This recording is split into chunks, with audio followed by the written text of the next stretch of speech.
Dear friends, brothers and sisters in Christ, my name is Roland Kläger. I'm a former international forwarding agent, at present Doctor of Theology, a teacher, and also a government translator, interpreter. I want to talk today about the subject End Times and the New World Order. Or you could say Luciferian New World Order versus Messianic Kingdom. First, a short introduction. In this lecture, I would like to talk about the topic world events and the Church of Jesus Christ in the end times. Firstly, we will look at history to understand how things happened and how they are happening today. Then we will conclude with what we must do today, hic et nunc, as Christians. I propose the following table of contents or chronology. Chapter 1, History from Medo-Persia to the Roman Empire. Chapter 2, the British Empire. Chapter 3, the media in the hands of a few string pullers. Chapter 4, the deep state, WEF, World Economic Forum, high finance, and the pharmaceutical mafia. Chapter 5, the corona lie, plandemic, not pandemic. The destruction of Christian ethics, chapter 6. Chapter 7, occultism, secret rites, and even human sacrifices. New World Order and total control. Chapter 9, can or will Donald Trump stop the downward spiral? Question mark. Chapter 10, censorship and the end time of freedom of expression.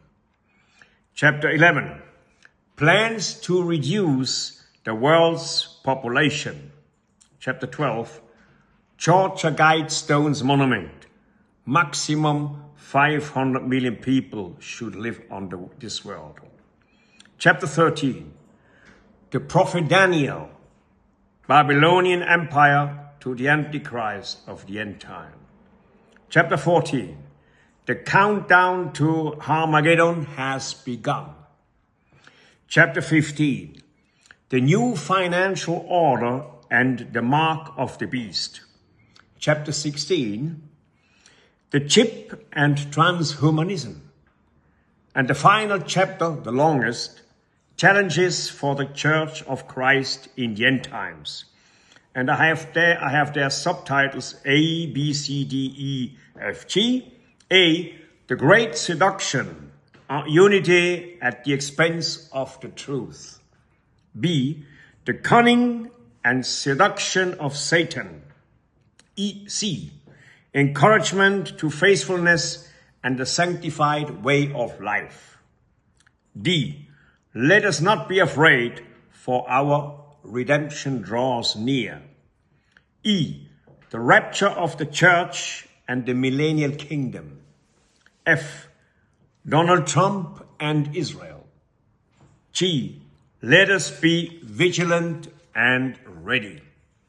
So we start with chapter 1, history from Medo-Persia to the Roman Empire. After the Medo-Persians under Cyrus had conquered Babylon in 539 BC, figure 1 or image 1, and thus ultimately the entire Neo-Babylon Empire, they extended their territory in the south as far as Egypt and in the west as far as present-day Turkey. Finally, they also wanted to conquer Greece.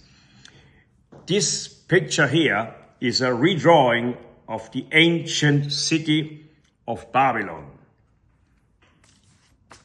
I always indicate also at the bottom of the picture the source, if there is. Then figure number 2, this picture is a redrawing of the battle between Medo-Persia and Greece under Alexander the Great. Despite the deployment of human armies, the Medo-Persians under the great King Darius III were defeated by Macedonian Alexander the Great and his army in several battles, whereupon Alexander extended his empire from Greece to the Indus River. Egypt is said to have surrendered to him without a fight because they were happy to be rid of the Medo-Persians. The great Egyptian harbor city of Alexandria still commemorates this great general today. He was one of those rulers who couldn't get enough power and kept going out on conquests. Eventually, his soldiers, who had grown tired of war, had to persuade him to take a break from the fighting. In 321 BC, he is said to have died in Babylon, which he had conquered around 10 years earlier. It is not known whether excessive drunkenness led to his death or whether he was poisoned due to intrigues and rivalries. Be that as it may, Alexander the Great was one of those rulers who tended to conquer the whole world if possible. After him, this could be said of several Roman emperors who eventually extended the Roman Empire from Persia to England. On figure 3, you see on the left side the German army under Adolf Hitler. They imitated the Romans. On the right side, you can find this picture in Wikipedia, the standards of the Roman army. Well, the Roman Empire with the Lex Romana did not only bring bad things to the world at that time, but good trade routes, safer shipping as pirates were cleaned up and so on. But the Christians had to suffer under many Roman rulers as they were persecuted for their faith because they refused to worship the Roman gods and the Roman emperor. The emperors Nero and Domitian in particular were something like forerunners of the end-time Antichrist. At the time, many Christians saw the Antichrist in these emperors. However, they were merely a type of the Antichrist of the end time. The end of the Roman Western Empire is dated to the year 476 AD, of course. That of the so-called Eastern Empire, also known as the Byzantine Empire, to 1453, when Byzantium, also called Constantinople, by the way, this corresponds to the present-day big city in Istanbul of Turkey, in the west of Turkey. So, Byzantine Empire, Constantinople, was conquered by the Ottoman Sultan Mehmed II. Later, rulers repeatedly dreamed of a, let's call it, Neo-Roman Empire or a world empire. Napoleon Bonaparte and Adolf Hitler, for example, both set out against Russia. Both wanted to expand their territory even further. Chapter 2, the British Empire and Freemasonry. But those two have fallen, and with them their empire. They are all so-called passé. But there is another important empire to mention, which also aspired to the world domination and was regarded as the Lord of the Seas. That is, the British Empire. On image 3, you see a redrawing of the battle between the Spanish Armada and the British fleet. And the Brits, as you know, won this battle. And whether you want to believe it or not, this empire, the British Empire, and its backers are still secretly pulling its strings to achieve world domination today. However, they are aware that they cannot achieve this alone, which is why they are doing it together with the United States. After all, the British have had their fingers in America's pie from the very beginning. America still consists mainly of Europeans who emigrated. After all, America, the United States, the USA, has always been stronger than the United Kingdom, especially militarily. But behind the scenes, these two powers are working together. Now, what about the USA, which until not so long ago, I always personally regarded as the defender of democracy and freedom? Question mark. That was and is a huge illusion. Daniele Ganser, a Swiss historian, is not the only historian and journalist to say that the United States provoked or started the wars in Iraq, Libya, Syria, Afghanistan, and Vietnam, among others. So-called false flag attacks.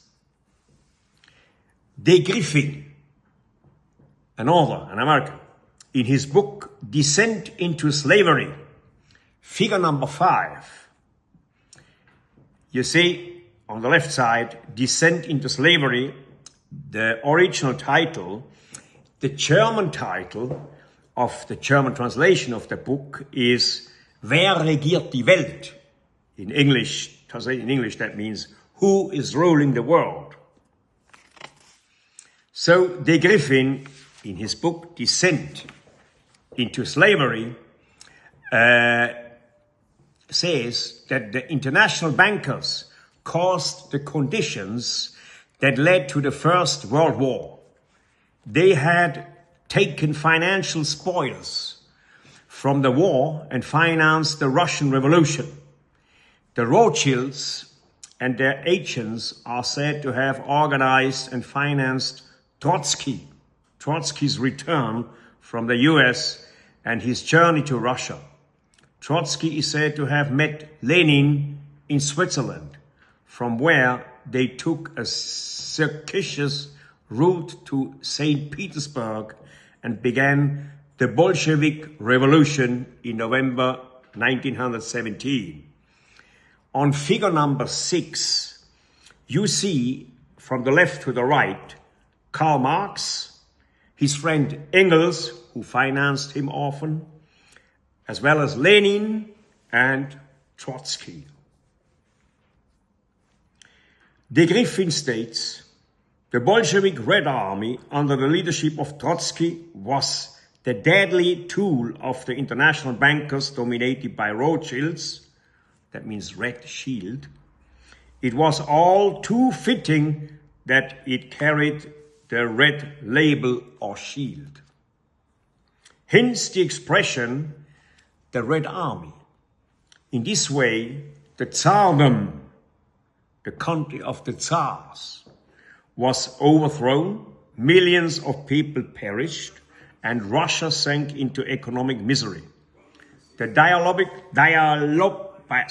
diabolical plan hatched long ago by the Illuminati Giuseppe Mazzini and Albert Pike, who openly professed Satanism and was a high-grade Freemason, came to fruition. De Griffin states, I quote, Tsarist Russia, a thorn in the side of the money monopolists. They were bankers, the Rothschilds, remark of myself, for many years had been successfully swept from the world stage. This was what Albert Pike, the chief Illuminator, had proclaimed 47 years earlier in his famous letter to Mazzini. The same money monopolists are also said to have provoked the 2 world wars. Each time they profited from the misery of the nations by taking a stake in the large arms companies and granting loans to the countries financially ruined by the war at horrendous conditions to enrich themselves and drive the borrowers into dependency. This scenario is now being repeated before our very eyes. In what way? We need to look at the past. Johann Adam Weishaupt founded the Illuminati order in 1776. On figure Z, you see on the left side the German Adam Weishaupt, and on the right side George Washington, who was a Freemason like Adam Weishaupt. Weishaupt was a Jew by birth, but converted to Catholicism and was then professor of Catholic canon law at the University of Ingolstadt. He later broke with the Jesuit order, which he had served as priest, and founded the order of the Illuminati. To put it simply, Illuminati are people who believe, unlike others, that they are enlightened. I don't know whether I, Roland Kläger, Weishaupt on my mother's side, whether I am related to Johann Adam Weishaupt. To be honest, I'd rather not. You'll understand why in a moment. Johann Adam Weishaupt is said to have been an extremely power-hungry man who wanted to achieve world power. Hence the plan to establish a new world order, the so-called Novus Ordo Seclorum. See the back of a $1 note. You can see that on figure number 8. Weishaupt and his Illuminati colleagues then made a pact with the Grand Lodge of France. And not long afterwards, the French Revolution took place, where the Illuminati elevated reason to the status of goddess. Hence, the expression, the Enlightenment, French, le siècle des Lumières, which can also be interpreted as illumination. The enlightenment of the Illuminati, it is those who are enlightened, or at least believe they are enlightened. Satan is famously referred to in Isaiah chapter 14, verse 12 as the shining morning star, which Hieronymus translated as Lucifer, light bearer. In his Latin translation, he translated it as Lucifer. That means the Latin translation of the Hebrew Old Testament. Hence, the name Lucifer for Satan. You have Satanas, you have Lucifer, you have the evil one, all these names in the Old Testament. Now, on the dollar bill, you see on the left side, typically an Egyptian pyramid, and you see at the bottom of it, Novus Ordo Seclorum. And on top, you see the all-seeing eye. This is the symbol of the Illuminati and of the Freemasons. The Illuminati and high-degree Freemasons worship and adore Lucifer. Their god is the fallen cherub Lucifer. Whether you want to admit it or not, the Illuminati, the Kabbalists and Freemasons want to gain power over the whole world. They direct big pharma, big data, and big money. It is high finance and manipulate world events in the direction of a new world order, which, among other things, provides for the world population to be reduced and the survivors to be completely subservient to the elite. Hence the original title of de Griffin's book, Descent into Slavery. On figure 9, you see, if you want, a kind of caricature of big pharma, big data, and big money. A banker named Meyer Amschel Bauer took over the business founded by his father Moses Bauer in Frankfurt, Germany in 1750. A red sign hung above the entrance to the shop. This inspired Meyer Amschel to change his name to Rothschild instead of Bauer. Through dirty dealings, he eventually became the first international banker. He had the idea of founding an order of the Illuminati and then entrusted its foundation to Adam Weishaupt. Rothschild commissioned his sons. You see them on figure number 10, from the left to the right side, Nathan, James, Amschel, Carl, and Solomon. He asked them to establish bank branches in London, Paris, Vienna, and Naples. London became and remained the headquarters of the Rothschild Bank. It is said that high finance, the Rothschilds, Warburg and Company, manipulated events in Europe after the First World War in such a way that they were able to pocket huge financial profits. They had used American money for which they collected huge commissions to equip Germany's industry with the latest technical equipment and develop it into second best in the world, behind the US, of course. In doing so, these monopoly vultures, that's an expression by de Griffin, had used and exploited the Germans to such an extent that they had earned their undying hatred. On the one hand, they had built up the German industry while at the same time fighting the German population, thus paving the way for a strong man to enter the political stage who would win over the masses to his cause by promising them freedom from the international financial predators. And this strong man was, of course, we know, Adolf Hitler. Figure number 11, you see Adolf Hitler with the typical Hitler salute.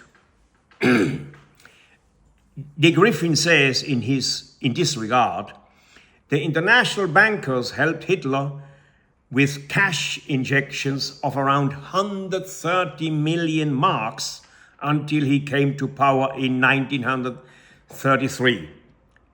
You know, 130 million marks, that would be to nowadays billions. Chapter 3, the media and the hands of a few string pullers. More and more voices in the alternative media are now saying that the exact same scenario is repeating itself today. The Americans, together with Great Britain, the Anglo-Saxons, have been provoking the Ukraine-Russia war for a long time, not just since Maidan 2014, and are deliberately dragging Germany in particular into this war. Just as they have always done, war between Germany and Russia with the aim of weakening both Germany and Russia, because the USA want to be and remain the world's #1 power, and the British have always dreamed of their British empire anyway. And the Ukraine, they are being used by the USA as a whipping boy. It's a proxy war. That means the USA are waging a proxy war against Russia in Ukraine. Of course, you will hardly hear anything about this in the mainstream media because they have long since been bought or rather corrupted by the elite, the Illuminati, the Kabbalists, the Freemasons, the Bilderbergers. In this regard, I would like to quote the American star director and Oscar winner Mike Nichols, who said this, quote, "A handful of people control the world's media. At the moment, there are about 6 such people. Soon there will only be 4, and then it will cover everything. All newspapers, all magazines, all films and television. There was once a time when there were different opinions and attitudes in the media. Today, there is only one opinion, which takes 4 or 5 days to form. Then it's everybody's opinion." End of quote. Now, when the journalist John Swandon retired, he is said to have used words at his farewell dinner that he would not have dared to utter before he was pensioned, because he would have feared of losing his job. He said this, I quote, "Listen, there is no such thing as a free press. They know it, and I know it. There is no one among them who can write their own opinion.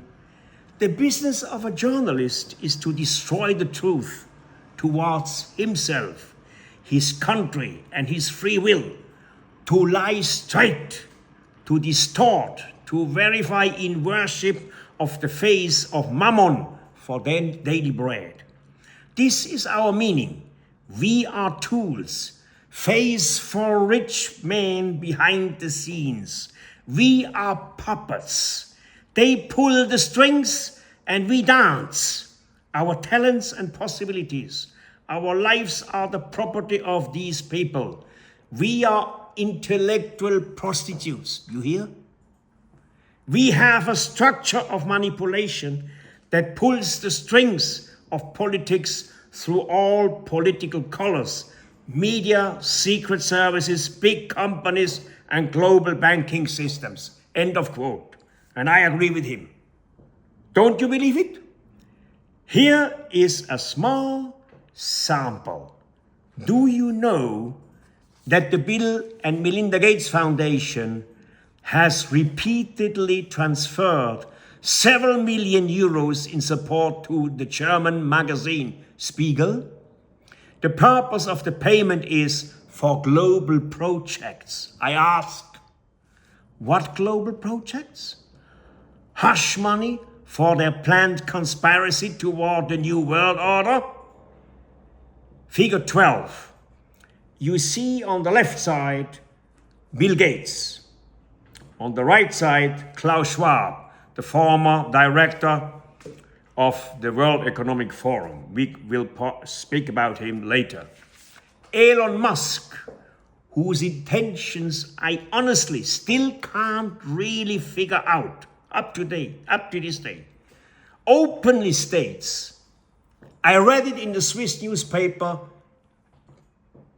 20minuten.ch, 20minutes.ch, that 99.9% of the media is now in the hands of the representatives of the New World Order.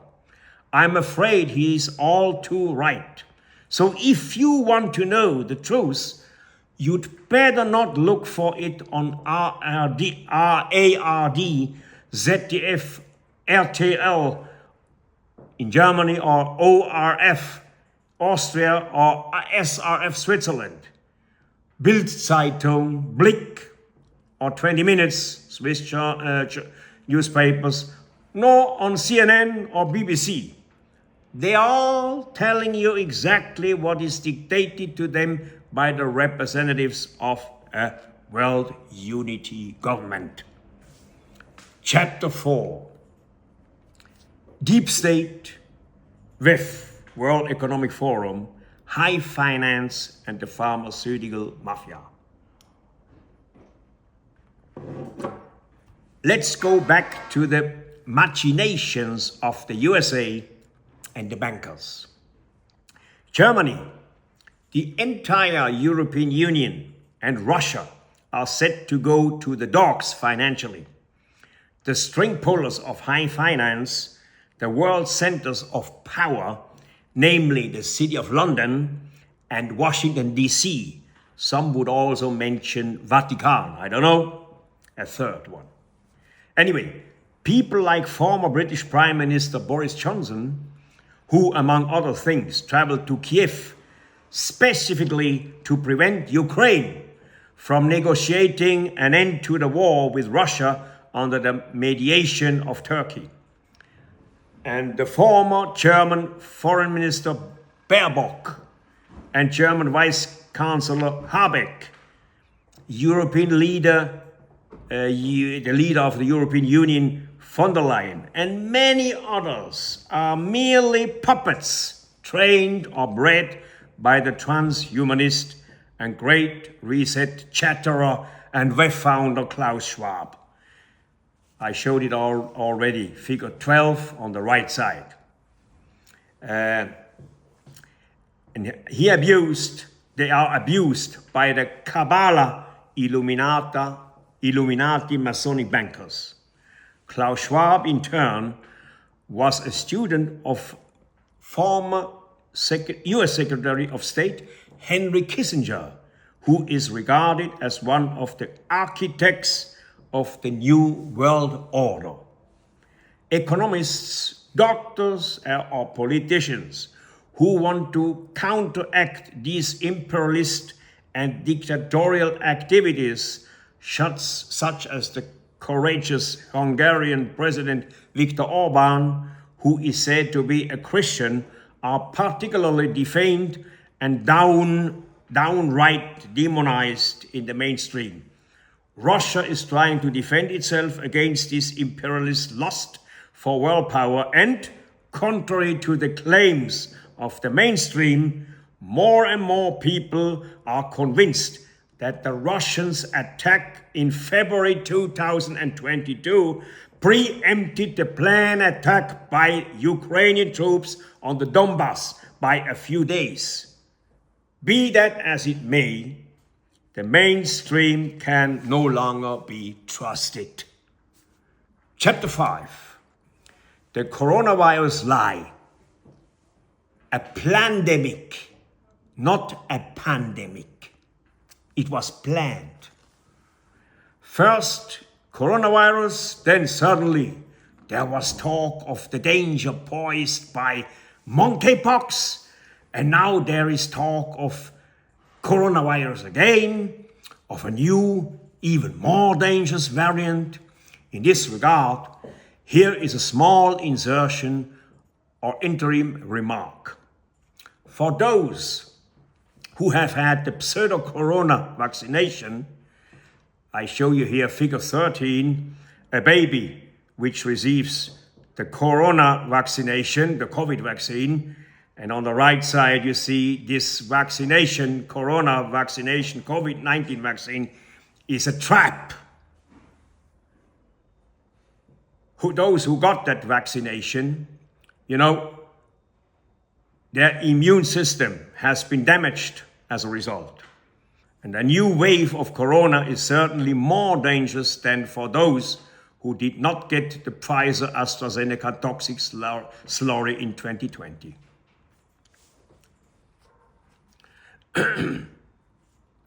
We know that this was all planned.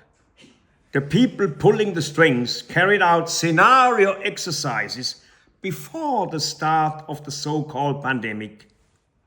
That's why they rightly call it plandemic and not the pandemic. Be that as it may, I fear that this is all a distraction from the impending major financial crash. The USA, China, Japan, Germany, indeed the whole of Europe, have long been completely over-indebted. Paper money is being cheerfully and happily printed, dollars, euros, until when? The Big Bang is just around the corner, but the rapid rise of inflation is just a small foretaste. When the new financial order comes, many savings will go up in smoke and mirrors, and whether you will still be able to pay your mortgage is written in the stars. Much of what is happening today serves not least as a wonderful distraction from what is soon to follow. The Great Reset, the new financial and world order. It is redistribution of the money a la Karl Marx. And that's right, total surveillance. To prepare the people of the once or soon no longer democratic West, in particular for this, or to make them compliant, they have been deliberately rendered weak-willed in recent generations through moral decay.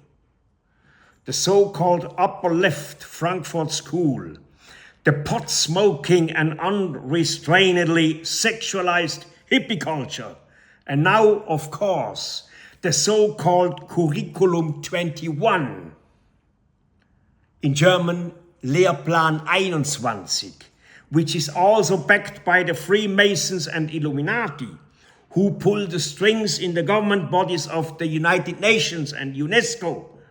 Karl Marx, his original name, by the way, was Moses Mordechai Levi, and his father was a Jewish but converted to the Lutheran faith.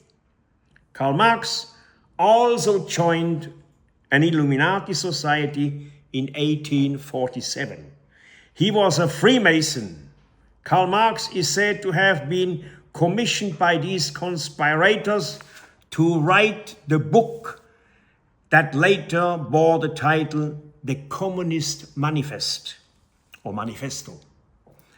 De Griffin says that it was nothing more than a reheated plagiarism of the writings of Adam Weishaupt and his disciple Clinton Roosevelt. Be that as it may, Adam Weishaupt, Albert Pike, and Karl Marx were among those people who taught that Christian ethics and the family had to be destroyed if their plan for a new world order was to succeed. And so, the destruction of the family is now being driven forward with the help of Curriculum 21 and every moral aberration. On picture number 14, you see a parade of Satanists in Seattle, northwest of the United States. And on the right side, a man promoting Satanism. On his car, it's French, Église de Satan. This means Church of Satan. Now, just look at the current debate about abortion in the United States and the increasingly powerful LGBTQI movement and Gaga genderism, which are particularly promoted by the Freemasons, the Bill Gates Foundation, and George Soros Open Society Foundations. People who oppose this movement to protest the family and our Christian to protect the family and our Christian society, such as Viktor Orban in Hungary, but also Russia, and to some extent Poland and Slovakia, are simply vilified as backwards or even dictatorial. Yet it is precisely the former who are striving for total dictatorship, a new world order, and thus the destruction of Christianity.